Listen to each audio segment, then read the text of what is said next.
आप सभी का फिर से स्वागत है।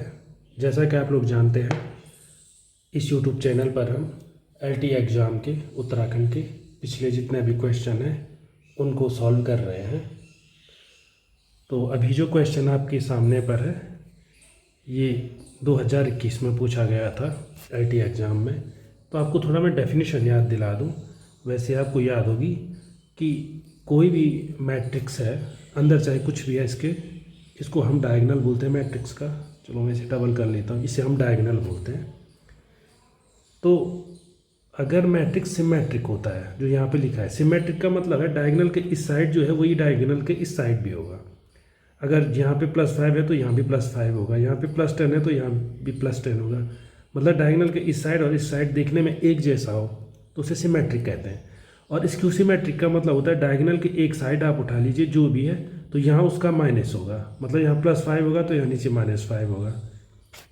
तो अगर हम मैथमेटिकली डिफाइन करें तो जो सिमेट्रिक मैट्रिक्स होता है, सिमेट्रिक, उसमें जो आई जे एंट्री होती है वो सेम होती है ए जे आई के। अर्थात मैट्रिक्स की जो ए आई जे एंट्री है वो ए जे आई के इक्वल होती है। और अगर हम जो दूसरा वाला केस है एंटी सिमेट्रिक, स्क्यू सिमेट्रिक का, तो उसमें जैसा कि मैंने अभी बोला ए आई जे कितना हो जाता है, -a जे आई। तो ए जे आई का मतलब वही है डायगोनल, और डायगोनल के दूसरी साइड कैसे दिख रहा है तो अब आप इजीली गैस मार सकते हैं। इसमें दोनों ही एक ही साथ हो रहे हैं, मतलब ये एक ऐसा मैट्रिक्स है ए आई जे किसके इक्वल है, ए आई जे इक्वल है ए जे आई के। पर ये भी बोल रहा है ए आई जे -a जे आई के इक्वल है।